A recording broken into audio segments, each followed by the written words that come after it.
Previously on the bill. Why did you kill Tanya, Cathy? I need to know! Well, you pick your kids up and we'll call you as soon as there's any news. Cheers, girl. We're gonna have the time of our lives. Come on.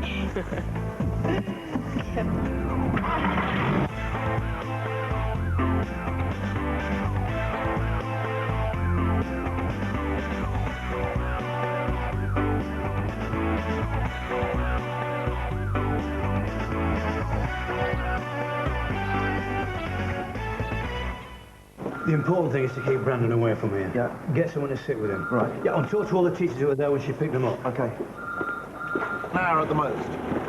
Yeah, I know I did, Denise, but one of my officers is being investigated. Yeah, I've got to... I'll call you later at home, Denise. There's been a development with the Cathy Bradford investigation. Looks like she's abducted DC Kent's 2 children. Can't help thinking if I'd just gone with Brandon to see DCI Meadows sooner. Well, let's not get ahead of ourselves. We don't know why she's taking the kids yet. Yeah, well, I can't believe we all fell for Cathy's stories. Seen that look in her eye, Mum, when she doesn't get what she wants. Well, she didn't get Brandon, now this is her revenge. Okay, let's have some quiet, please. Thank you. That includes you, PC Klein. So, Right. 30 minutes ago, PC Bradford picked up DC Kane's 2 children, Zoe and Jordan, from King Henry's Primary School in her car. MIT are already running an investigation into Cathy Bradford for the murders of Max Wyatt and Tanya Fisher. so are we seriously thinking Cathy could harm Brandon's kids? Yeah, we are. We don't know Cathy's intentions.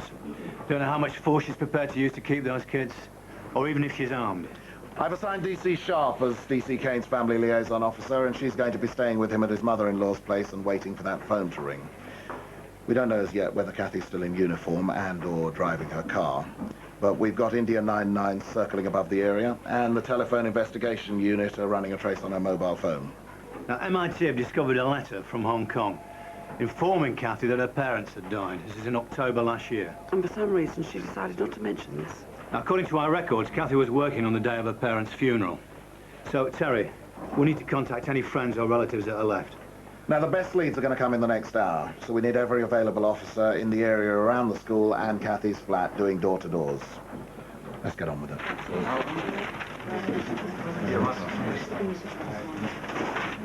Honey! How you feeling now? Oh, my head's still a bit sore. Cathy didn't half lamp me one, but I'm fine. I'm not going home sick. Good, then I want you to stay at Sunhill, work with DC Perkins on the contact list and talk to everyone you can on the relief. Mum, I should be out there helping to find Zoe and Jordan. You will be helping. From a desk in CID. I can't believe she'd try and leave the country. Oh, Adam, do you know what the media strategy is? MIT will have the final word on what goes out, but here's what we want to say. Sunhill police are urgently seeking information on a white, middle-30s woman last seen in the area of Greenwood Common with 2 Asian children aged 8 and 10. What about Cathy being a uniformed copper? Isn't that a key fact? Orders from Barra Commander not to release it. Anyway, we're not sure she's still in uniform. Well, all it takes is one of those teachers to tell some keen journalist that she's a copper. It's out of our hands, Jack. At least this will stop thousands of people from phoning in with false sightings of coppers. I'll get this to MIT.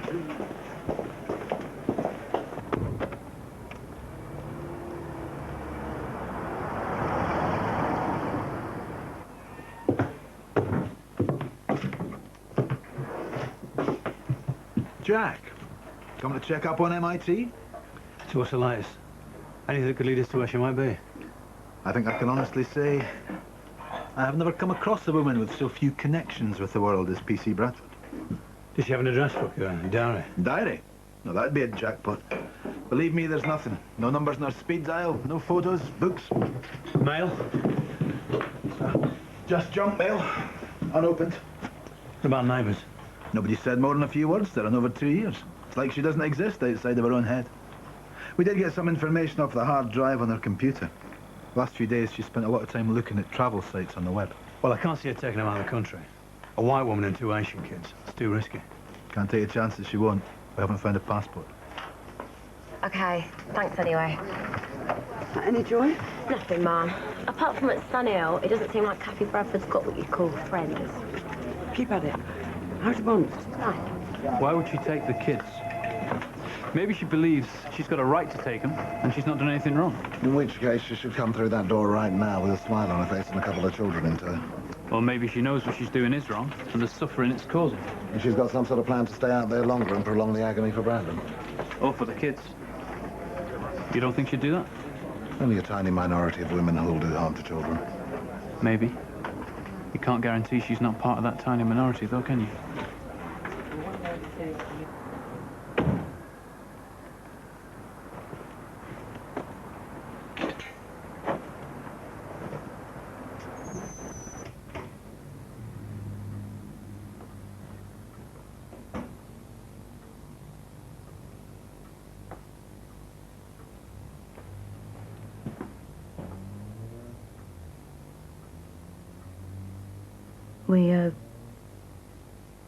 We're adding more to what we know every minute, Brandon.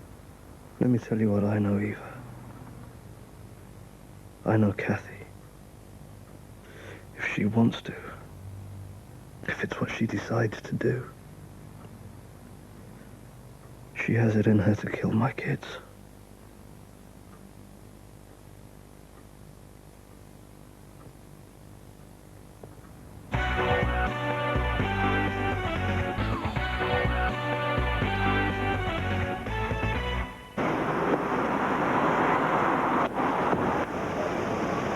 No, it doesn't seem right, this pulling over motor offences when Brandon's little kids are out there somewhere. I could be lending a hand. Yeah, well, we all want to get involved, Gary, but the workload doesn't go away just because we want it to.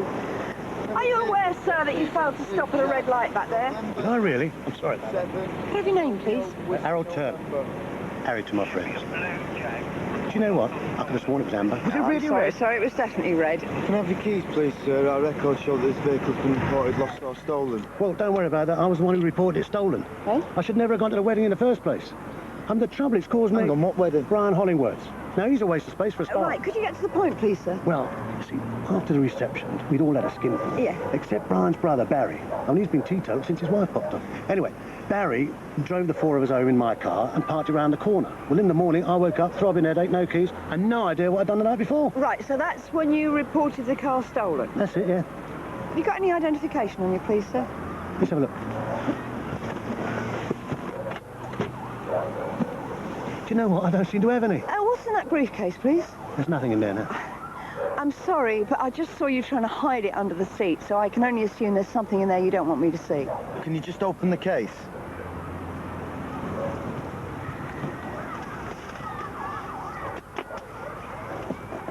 Open it, please, sir. It's all right, don't panic, okay? There's nothing iffy about it. How do you explain that there's £15,000 to £20,000 worth of cash in that case? Well, I'm a bookie, you see. Cash is all part of my business. I was just taking it to the night safe to deposit it. Which night safe would that be? That'd be in Tanner Road. I take it you have the necessary safe bags to put the cash in? Safe bag? Oh, safe bags! Yeah, I was just going back to the shop to get them. Could you step out the car, please, sir? I'm telling you, that Mr. Turner's not happy, ma'am. What is it we're holding him for? The proceeds of crime legislation? Right, Gary, we need to crack down on the potential sources of funding for organised crime and terrorism. Now, that usually involves large amounts of untraceable cash. Right, but he doesn't look like a terrorist. Just because he hasn't got a bomb in his hand. Get real, Gary. Mr. Turner. You know what? I can remember way back to the days when an honest bookie could go about his business without being pulled over by some teenager in a uniform. And on top of that, to be accused of handling stolen cash. Mr. Turner, if I come across a citizen who is carrying over 20,000 quid in an attaché case, I think I have a right to ask a few questions. I have explained this to you before. Cash is the stuff of my trade. Oh, right. So if I go to your business premises, you'll be able to give me receipts for it, will you? Come here a minute.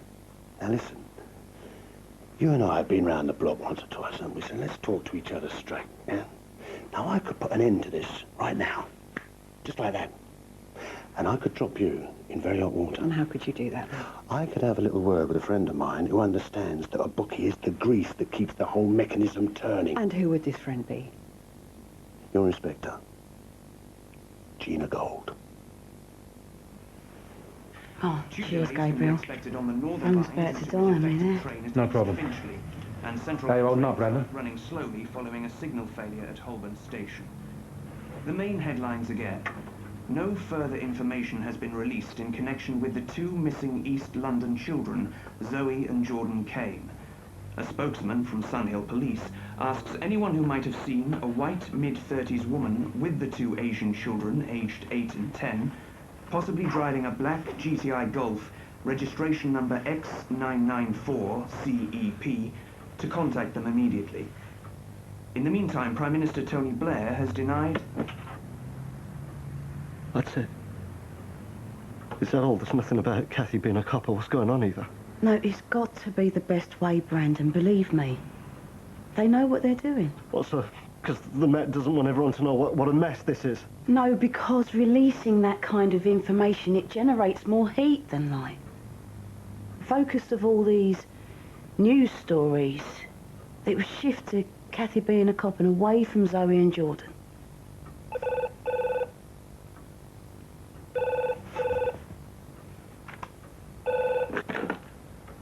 This is Brandon, hello? Are you people stupid? You're not supposed to be using this number. This line is supposed to be clear. It's got to be the right way, Brandon. I'm still not sure why you had to keep hurrying so long. Well, I'm sorry, but I thought you had more important things like this to be dealing with. I mean, I knew he's sitting you, but how many times you heard that? No, we go back more years than I care to remember. Of course he's going to be carrying cash. He's a bookie. He's one of the last old-time independents. Yes, but, Mum, we visited his business and his home premises, and we couldn't find any of the relevant receipts. Now, you know, we have to be vigilant about unaccounted-for cash. I can't just look the other way. Harry Turner, a terrorist threat. Please, he's just trying to make a living and get by. Hello, hello, hello. Gina, darling, you are looking terrific. Oh, are you still emptying the punters' pockets? Well, when they allow me to go about my business, yeah. Inspector Gold agrees with me. God, it's been a long time, hasn't it? When did us two get together last time? No, don't tell me.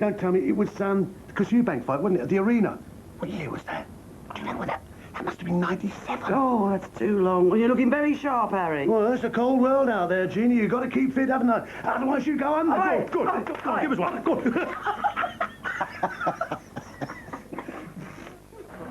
It's going to be all right, Lisa. Now, did you see who attacked you? No, I don't know. It happened so quick. Okay, first things first, let's get you off to the hospital for a check. Cheers.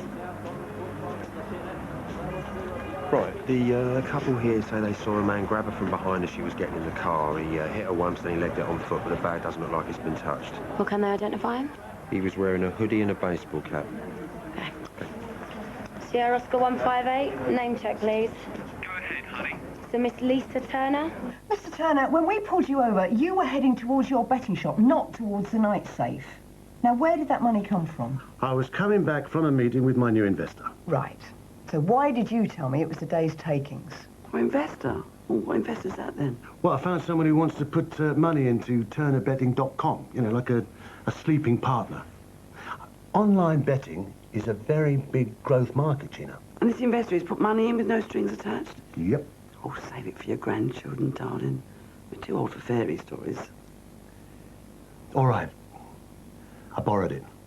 But if my Lisa asks any questions, that money came from the .com investor, all right? You borrowed it? What, from a loan shark? I've had 2 very bad months. Some big chain's just opened a betting shop round the corner. It's taken all my passing trade away. So now you owe 20 grand to a loan shark at what? 30% interest? 35. What? And you thought that was a good idea, did you? Well, what was I supposed to do? Well, you've got loads of mates in the business. Surely one of them could have helped you out with a bit, maybe. A man has his pride, Gina. I mean, I don't want the whole world to know that my family business is going down the pan, do I? Anyway, who's got 20 grand to spare these days, eh?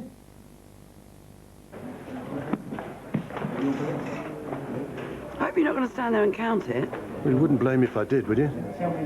And the law doesn't trust me. Why should I trust the law? If you'd have been straight with us in the first place... And I told you that I was a very good friend of Gina's. Oh, you don't get special favours just because we go back 25 years. It's more than 25 years, you know, Gina. Do you know my Lisa will be 28 next month? Oh, no.